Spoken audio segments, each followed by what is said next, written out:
The sound of synchronized boots echoed across the tarmac as 75 Air Force pilots in dress blues formed perfect lines with sabers raised high, creating a glittering arch of steel and honor. My sister Rachel had refused to attend my wedding to David, a wounded veteran she deemed broken.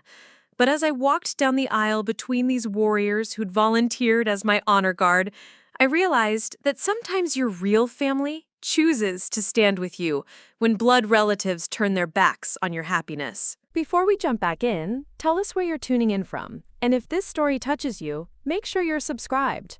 Because tomorrow, I've saved something extra special for you. Let me take you back to where this story began. 6 months earlier, when I thought I was planning the perfect wedding with my family's full support. My name is Captain Jessica Thompson, and I'm a flight surgeon stationed at Edwards Air Force Base in California. At 31, I'd spent the last 8 years balancing my medical career with my military service, treating pilots and aircrews while building a reputation as one of the best aerospace medicine specialists in the Air Force. My life changed forever when I was assigned to treat Staff Sergeant David Martinez, a pararescue jumper who'd been critically injured during a mission in Afghanistan. David had lost his left leg below the knee and suffered severe burns on his arms when his helicopter went down while attempting to rescue wounded soldiers behind enemy lines. For 3 months, I supervised his medical treatment, watched him fight through excruciating physical therapy, and witnessed the kind of courage that has nothing to do with being fearless and everything to do with refusing to surrender to circumstances beyond your control. What started as a doctor-patient relationship slowly became friendship, then something deeper as I got to know the man beneath the injuries. David was brilliant, funny, and possessed an unshakable optimism despite everything he'd endured. He spoke fluent Spanish and Arabic, had a master's degree in international relations, and dreamed of becoming a teacher when his military service ended. "You know what's funny about losing a leg?" David had said during one of our therapy sessions, adjusting his new prosthetic with the casual confidence that amazed everyone who worked with him. "People think it defines you, but really it just shows you what you're actually made of." My sister, Rachel, had always been the golden child in our family. 2 years older than me, successful marketing executive in Manhattan, engaged to a Wall Street banker who looked perfect on paper and treated her like an accessory to his ambitions.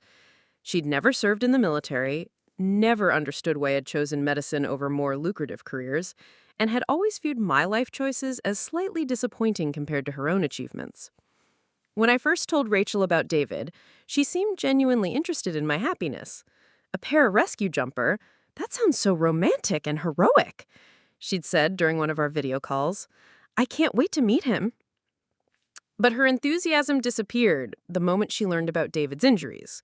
The change was subtle at first. Questions about his limitations, concerns about my future together, and increasingly frequent comments about how challenging it must be to date someone with disabilities. "Jess, I just want to make sure you're thinking clearly," Rachel said during what would become our final conversation about David. "I mean, you're a successful doctor and Air Force officer. You could have anyone. Are you sure you want to tie yourself to someone who's going to need constant care and accommodation?" "David doesn't need constant care," I replied, feeling my protective instincts flare. "He's one of the strongest people I've ever met. His injury doesn't define him or limit what he can do." "But it will limit what you can do," Rachel pressed. "What about travel? What about having kids? What about your career? You'll always have to consider his needs first."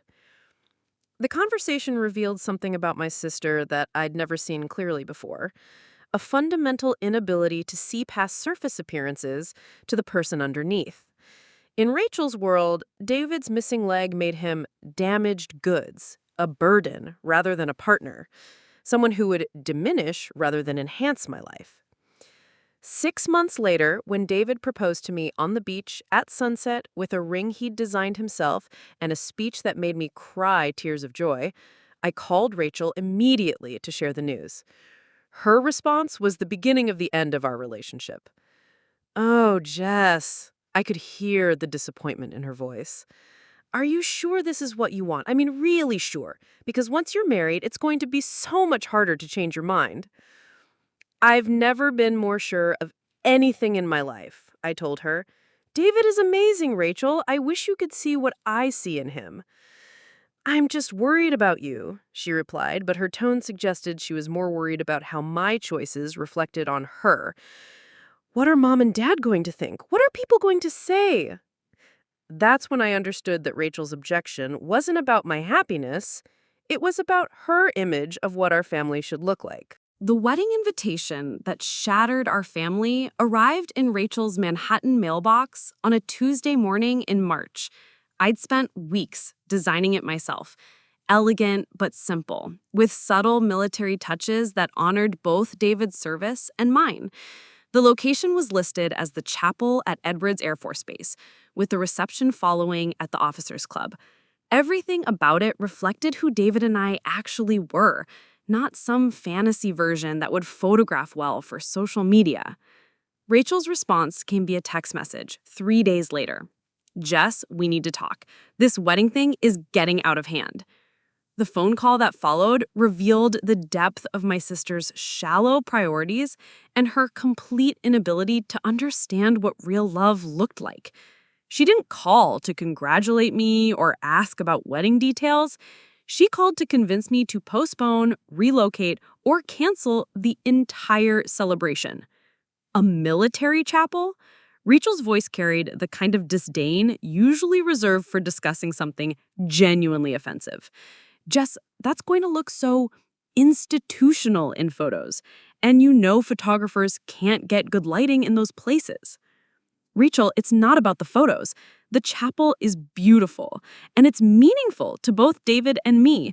We met at Edwards, we serve at Edwards, and we want to get married where our life together really began. But think about the guests, Rachel pressed. Mom and Dad's friends from the country club, my colleagues from the agency, Michael's associates from the bank. They're going to feel so out of place on a military base. Can't you have the ceremony somewhere more accessible? The word accessible hung in the air with obvious irony, given that she was complaining about accommodating guests while refusing to accommodate her own sister's choices. Rachel, the people who matter to us will be happy to celebrate wherever we choose to get married.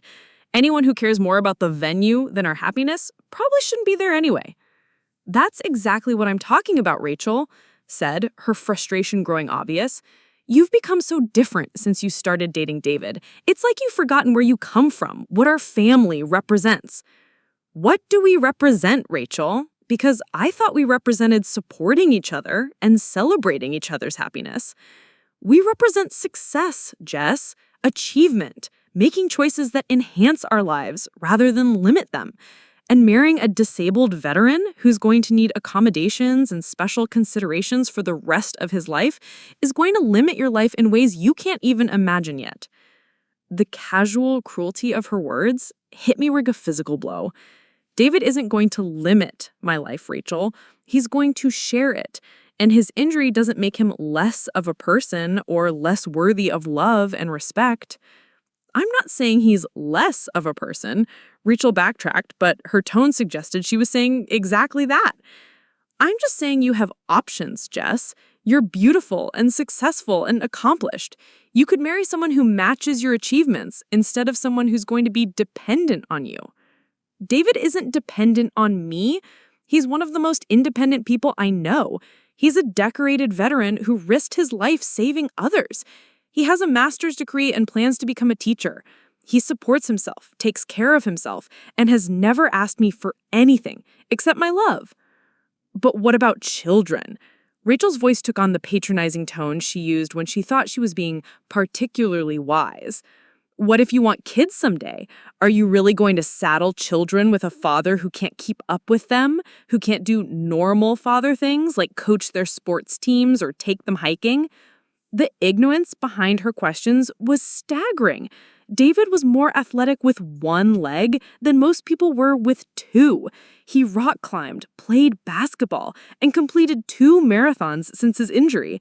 But Rachel couldn't see past the prosthetic to the person wearing it. David can do anything any other father can do, Rachel. His prosthetic doesn't limit his activities or his abilities. You'd know that if you'd bothered to get to know him instead of judging him based on his medical history.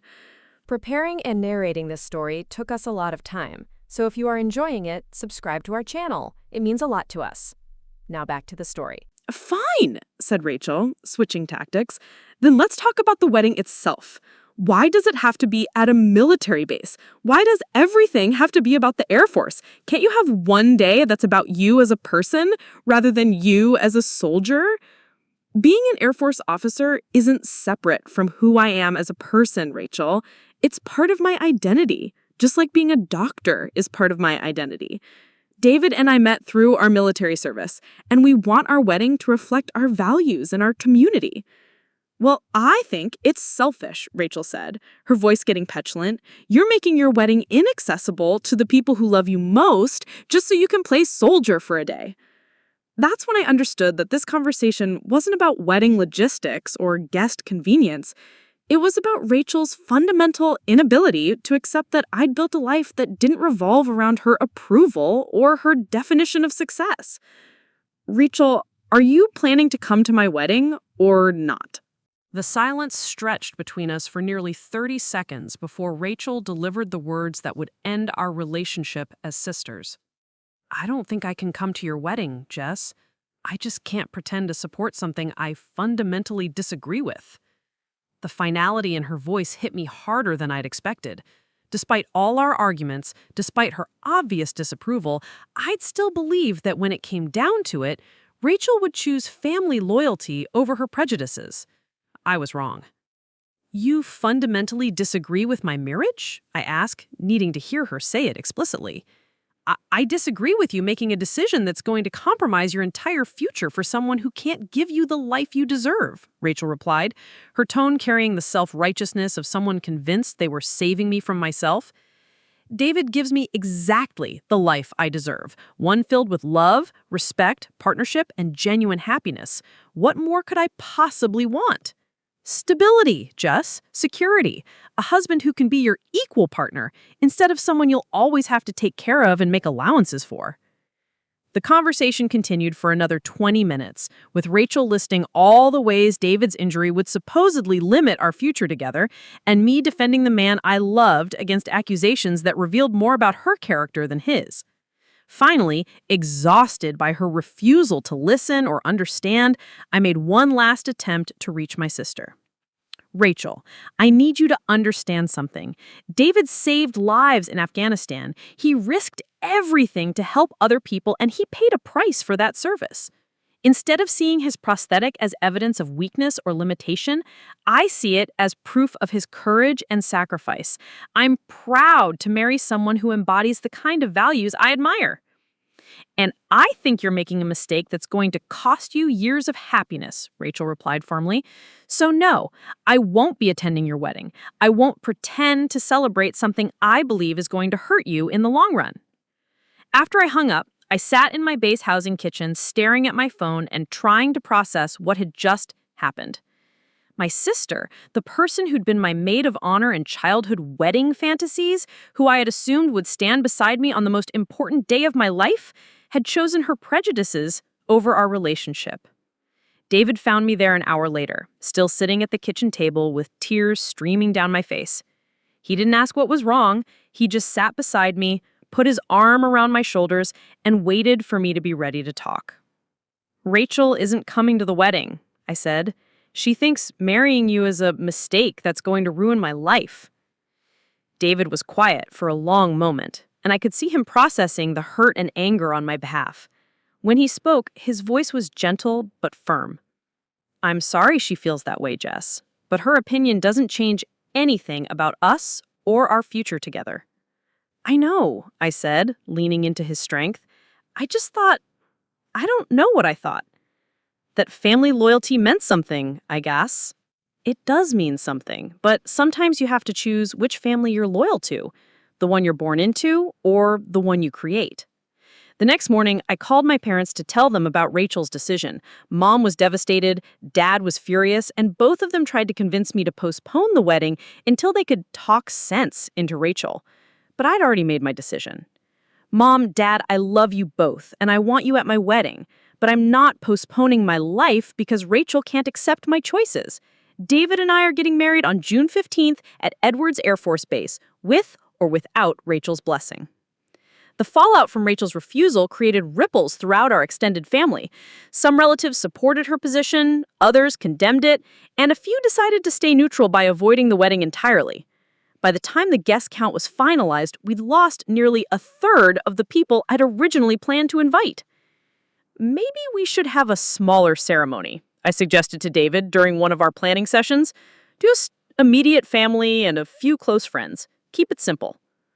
Or, David said, with the thoughtful expression he wore when he was working through a complex problem, we could invite the people who actually understand what service and sacrifice mean, the people who've had our backs through everything. That's when he suggested something that would transform our wedding from a diminished family gathering into something extraordinary. What if we invited our Air Force family, the pilots, the medical staff, the support crews, all the people who've become our real community here at Edwards? The idea was brilliant and obvious once you said it. These were the people who'd supported David through his recovery, who'd welcomed me into their tight-knit community, who understood the bond between service members that transcends traditional definitions of family. I started making calls that afternoon, reaching out to fellow officers, enlisted personnel, and civilian staff who'd become important parts of our lives. The response was immediate and overwhelming. Not only did they want to attend our wedding, they wanted to make it special. Captain Thompson, Major Patricia Williams, said when I called to invite her and her husband, "What would you think about having a saber arch at your ceremony? We could get together a group of officers to form an honor guard." "That would be incredible," I replied, imagining how beautiful and meaningful it would be to walk under an arch of sabers held by people who truly understood military service and sacrifice. "Leave it to me," Major Williams said. "I think we can put together something really special." I had no idea how special it would become. What started as Major Williams' offer to arrange a simple saber arch quickly evolved into something I never could have imagined. Within 48 hours, word about our wedding had spread throughout Edwards Air Force Base and beyond, reaching pilots, ground crews, medical staff, and support personnel who'd heard about David's story and wanted to show their support. Captain Thompson, Staff Sergeant Martinez, called me at the medical center the next morning. "I heard about your wedding, ma'am. My whole squadron wants to know if we can help with anything. Sergeant Martinez, your fiancé, he helped train half our pararescue guys before his deployment. We'd be honored to be part of your celebration." The phone calls kept coming. Pilots who'd never met David personally but had heard about his heroism in Afghanistan, medical personnel who'd worked with me during difficult cases and considered me family, ground crews who respected David's reputation as someone who'd never asked them to do anything he wouldn't do himself. "Jess," David said when I told him about the overwhelming response, "I think we need to understand what's really happening here. This isn't just about our wedding anymore." He was right. As news of Rachel's refusal spread through our military community, it had triggered something deeper than simple wedding support. These men and women had seen firsthand how civilians often treated wounded veterans. The uncomfortable stares, the patronizing sympathy, the assumption that injury meant incapacity. Rachel's rejection of David represented everything they'd fought against in their own lives. "Your sister's attitude isn't uncommon," explained Colonel James Peterson, the base commander, when he called to offer his support. "Too many people see a prosthetic or scars and assume limitation instead of recognizing sacrifice and strength. What's happening with your wedding gives us a chance to show what military family really means." The scope of support became clear when Major Williams called with an update that left me speechless. "Jessica, I need to ask you something. How would you feel about having 75 pilots form your honor guard instead of the usual 8 or 10? 75? I could barely process the number. Word has spread to other bases. We've got pilots volunteering from Edwards, obviously, but also from Beale, Travis, Vandenberg, and even some who are flying in from Nevada and Arizona. They want to create the longest saber arch in Air Force history. The magnitude of what was being planned overwhelmed me. This wasn't just a wedding ceremony anymore. It was becoming a statement about military values, brotherhood, and the true meaning of family. Major Williams, I'm honored beyond words, but are you sure this will be too much? I don't want our wedding to become a spectacle or take away from other important base activities. Jessica, let me explain something, Major Williams said, her voice carrying the weight of 20 years in the Air Force. When one of our own gets wounded in service to this country and then has to come home and face rejection from people who've never risked anything for anyone else, that becomes our fight too. Your wedding isn't a spectacle. It's a celebration of the values we all swore to uphold. The planning details were staggering. Coordination between multiple air bases, scheduling to ensure pilots could travel and participate, protocol meetings to ensure the ceremony met military standards while honoring our personal preferences, media requests from news outlets who'd heard about the unprecedented honor guard. We're going to need to expand the venue, David said, as we reviewed the logistics with the base chaplain. The chapel holds 200 people, but it sounds like we're going to have significantly more guests than that. Chaplain Roberts smiled. Actually, Colonel Peterson has approved moving the ceremony to the hangar. We can accommodate up to 500 guests, and it'll provide the space needed for the full honor guard formation. 500 guests? When I'd started planning this wedding, I'd expected maybe 75 people. Now we were looking at a celebration that would dwarf most military ceremonies in scope and significance. The irony wasn't lost on me. Rachel had refused to attend because she thought our wedding would be small, institutional, and embarrassing to the family's reputation. Instead, her rejection had triggered an outpouring of support that would make our celebration one of the most memorable military weddings in Air Force history. Are you okay with all this? David asked me privately after another planning meeting. This is way beyond what we originally envisioned. I thought about his question carefully. The wedding I'd originally planned was intimate and personal. This was becoming a public celebration of military values and community support. But at its heart, it was still about David and me promising to spend our lives together. I'm more than okay with it, I told him. Rachel thought our military community was something to be embarrassed about. She couldn't have been more wrong. These people understand loyalty, sacrifice, and what it means to have someone's back when they need it most. The final planning meeting revealed the full scope of what had been organized. 75 pilots in dress blues forming the longest saber arch in Air Force history. A reception with music provided by the Air Force Band, food catered by the Officers Club, but supplemented by dishes prepared by military families who wanted to contribute. This is going to be incredible, Major Williams said, as we reviewed the final timeline. But Jessica, I want you to understand something. This level of support doesn't happen for everyone. It's happening for you and David because of who you are and how you've served this community. As I looked around the room at all the people who'd volunteered their time, resources, and energy to make our wedding special, I realized that Rachel's rejection had revealed something important about family, loyalty, and belonging. She thought she was punishing me by refusing to attend. Instead, she'd shown me who my real family was. 2 weeks before the wedding, Rachel made one final attempt to sabotage our celebration, and her actions revealed the true depth of her selfishness and prejudice. What started as family disapproval escalated into active interference that threatened to destroy not just our wedding day, but David's reputation and my military career. It began with a phone call from my mother at 6 a.m. on a Tuesday morning. "Jess, honey, we need to talk. Rachel has been calling everyone in the family, and she's saying some very disturbing things about David." My stomach dropped. What kind of things? She's telling people that David has PTSD and that he's unstable. She's claiming that you're in denial about his mental health issues and that the wedding is a mistake that could put you in danger. The accusation was not only false, but viciously calculated.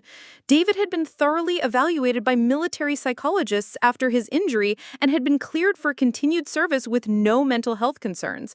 But Rachel was weaponizing the stigma around PTSD to justify her opposition to our marriage. Mom, David doesn't have PTSD. He's been evaluated multiple times, and he's completely psychologically stable. Rachel is lying because she can't accept that I'm marrying someone she considers beneath our family standards. I know that, sweetheart, but she's very convincing, and some of your relatives are starting to worry.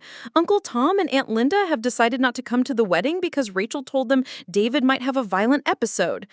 The manipulation was breathtaking in its cruelty. Rachel was using people's ignorance about military mental health to isolate us from family support, betting that relatives who'd never served would believe her lies over our truth. But Rachel wasn't finished. Later that day, I received a call from Colonel Peterson's office requesting an immediate meeting.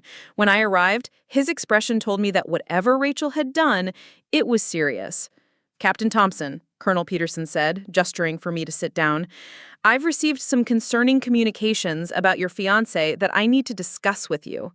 He handed me printouts of emails Rachel had sent to the base commander, the Air Force Personnel Center, and the Inspector General's office.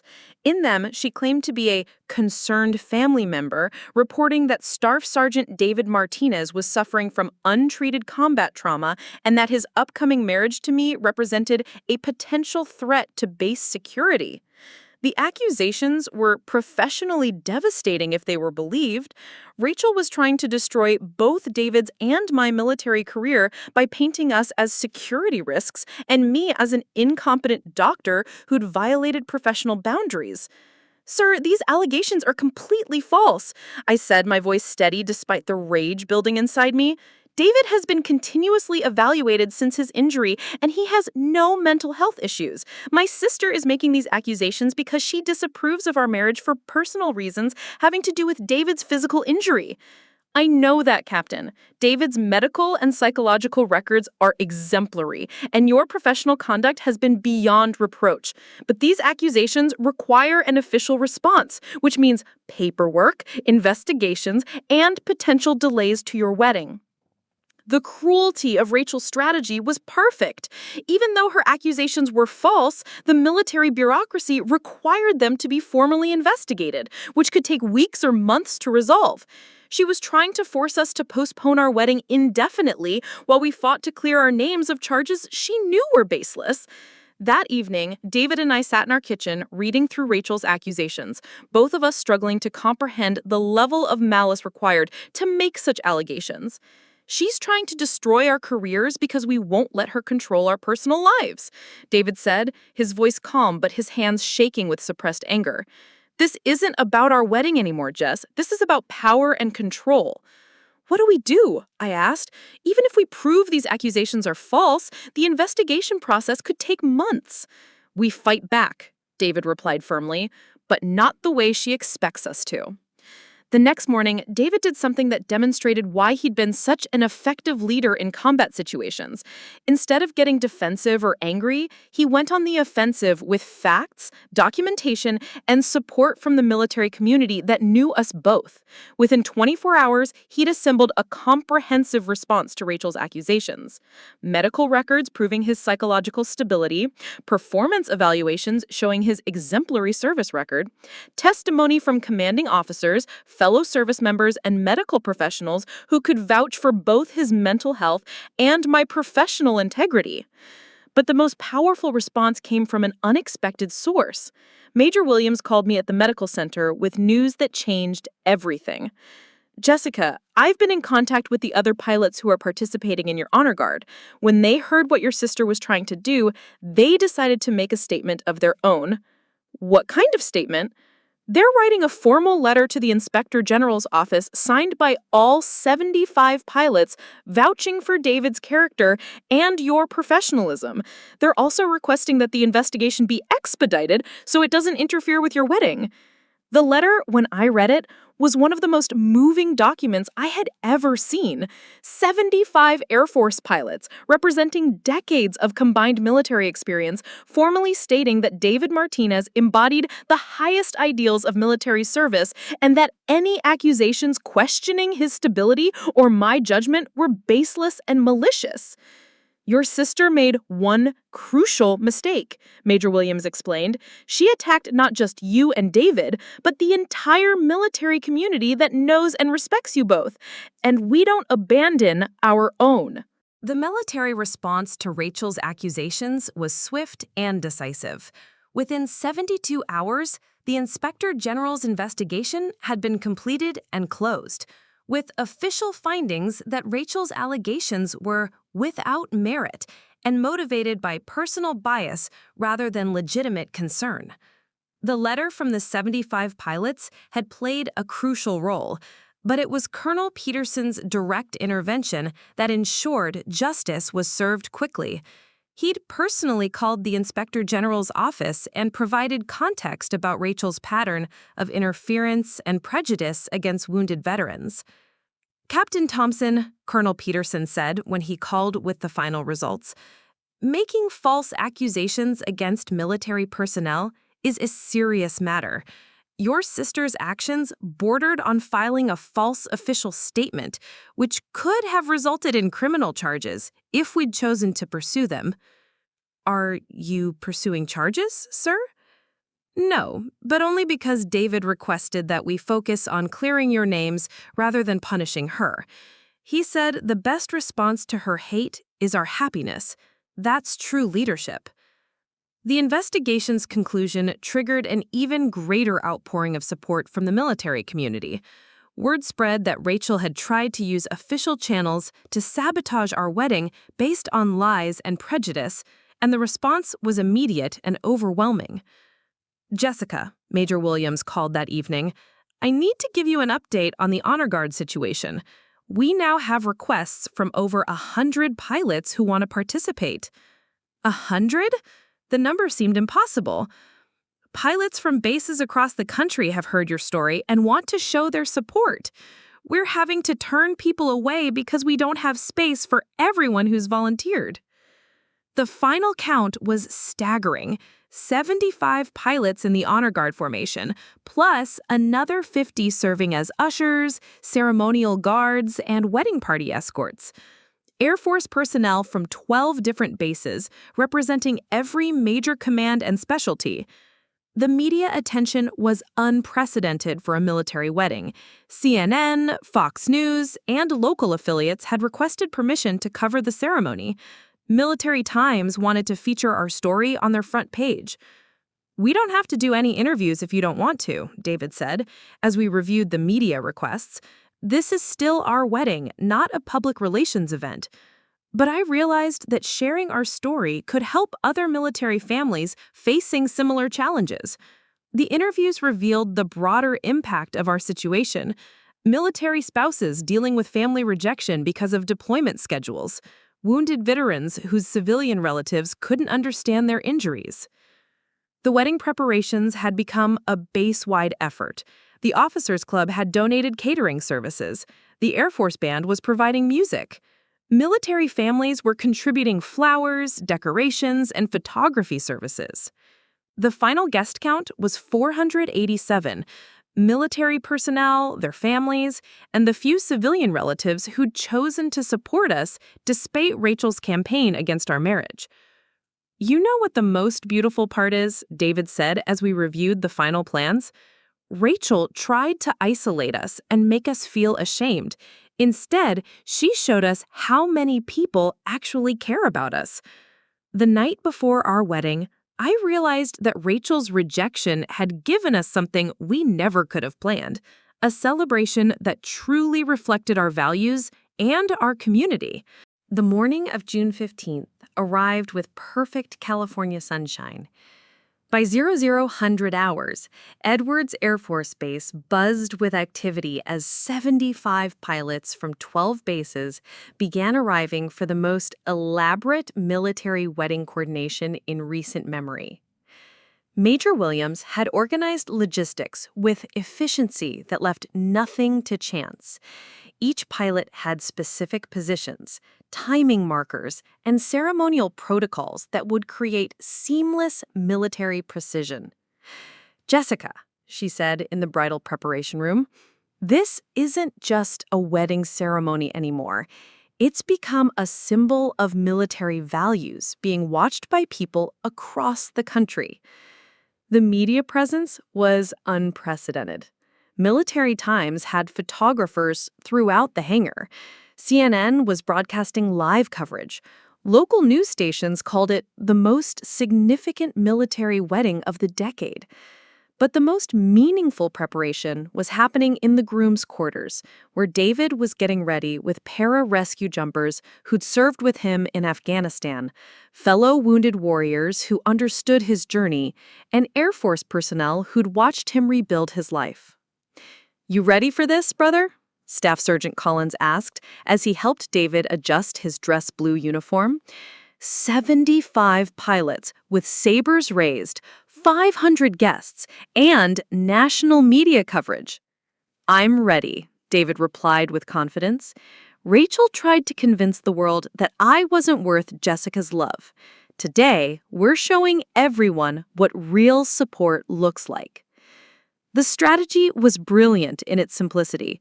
Rather than responding to Rachel's prejudice with anger, we were demonstrating the power of chosen family and military community. Every pilot holding a saber would serve as a testament to values she couldn't understand. At 0000 hours, the Honor Guard began formation. 75 Air Force pilots in dress blues standing at perfect attention with polished sabers, creating the longest military wedding arch in Air Force history. The visual was breathtaking, a river of blue uniforms and gleaming steel stretching from the hangar entrance to the altar. "Captain Thompson," Chaplain Roberts said, as I prepared for my entrance, "in 30 years of military service, I've never seen anything like this. Your wedding will be remembered as a defining moment in military family support." As the Air Force band began playing, I realized Rachel's absence had become irrelevant. She'd refused to attend because she was ashamed of David's injury and our military lifestyle. But looking at the sea of uniform blue, raised sabers catching sunlight like silver fire, and faces of nearly 500 people who'd chosen to celebrate our love, I understood her rejection had revealed something beautiful about the family we'd actually built. The hangar fell silent as I appeared. 500 guests rose in perfect unison. 75 pilots raised their sabers in synchronized precision. The Air Force band played with ceremonial grandeur that transformed a utilitarian aircraft hangar into a cathedral of military honor. There, at the end of that glittering arch of steel and brotherhood, stood David Martinez, wounded warrior, pararescue hero, and the man who'd shown me that real love isn't about perfection, but about choosing each other despite the battles you fought. As I began walking down that aisle of sabers, I understood Rachel had given us an unexpected gift. Her rejection had forced us to discover who our real family was.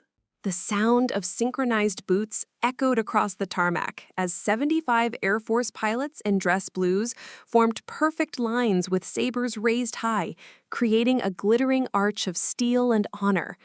My sister Rachel had refused to attend my wedding to David, a wounded veteran she deemed broken.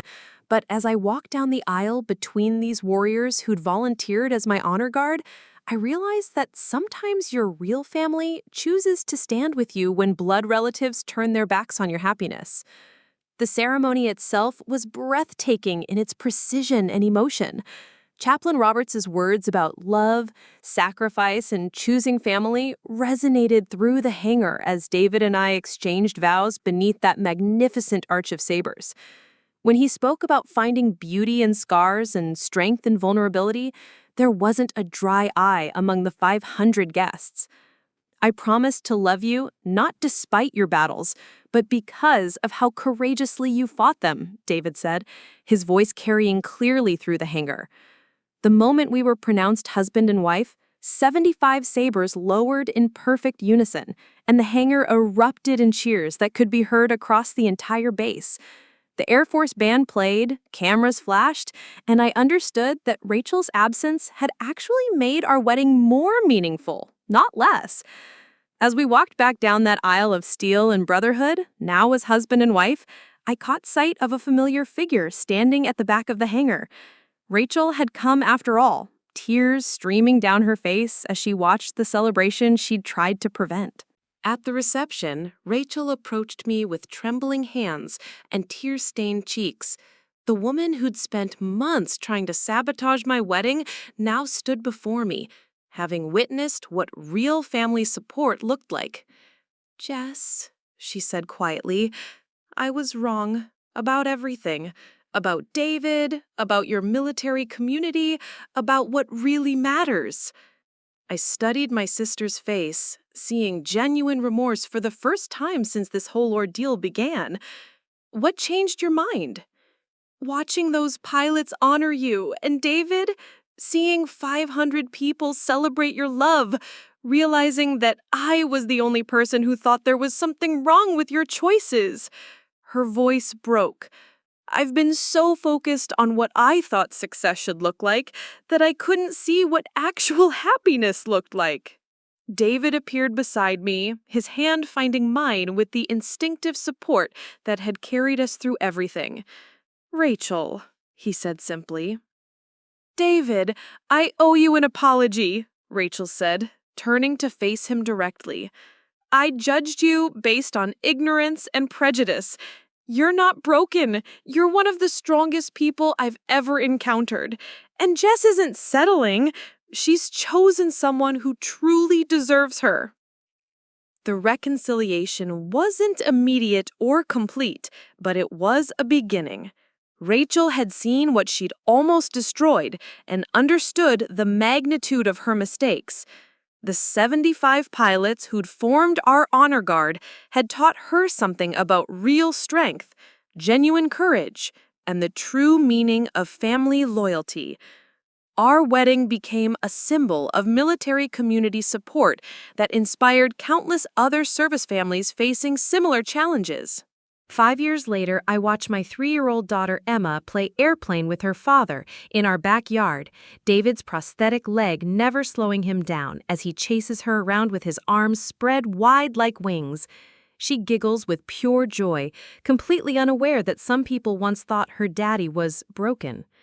"Mama, Daddy flies the best," Emma shouts, launching herself into David's arms with the absolute trust that children have for parents who've proven themselves worthy of it. David's teaching career flourished beyond our wildest dreams. He became one of the most beloved history teachers at Edwards High School, using his military experience to bring lessons about service and sacrifice to life for his students. His classroom wall displays the saber arch photo from our wedding, alongside letters from former students now serving in various branches of the military. Rachel and I rebuilt our relationship slowly, carefully. She moved to California last year and works with a nonprofit supporting military families. Her transformation wasn't instant or perfect, but watching her volunteer at Wounded Warrior events and advocate for veterans' benefits showed me that people can change when they choose to confront their prejudices. The 75 pilots who formed our honor guard became lifelong friends scattered across the globe, but they remain connected through shared values and the memory of that extraordinary day when they proved that military family means something real and powerful. Our wedding story inspired a documentary that's been shown at military bases worldwide, helping other service families understand that rejection from blood relatives doesn't diminish their worth or their right to happiness. The film's closing message, spoken by David, still gives me chills. Sometimes the family you choose is stronger than the family you're born into, because chosen family is based on love and shared values rather than obligation and genetics. Major Williams, now Colonel Williams, often tells new military families about our wedding when they're struggling with civilian relatives who don't understand military life. The Thompsons discovered something important, she tells them. When people reject you for serving your country or loving someone who served, you learn who your real family actually is. Emma calls the pilots in our wedding photos her airplane uncles, and every year we receive cards from around the world as they remember the day they formed the longest saber arch in Air Force history. Rachel was wrong about nearly everything, but she was accidentally right about one thing. Our wedding did change my life forever, just not in the way she expected. It showed me that love, honor, and loyalty aren't about blood or tradition. They're about choosing to stand with people who share your values, even when it's difficult. The little girl who once dreamed of her sister as maid of honor learned something better. Real family shows up when you need them most, sabers raised and hearts open, ready to celebrate your happiness rather than diminish it.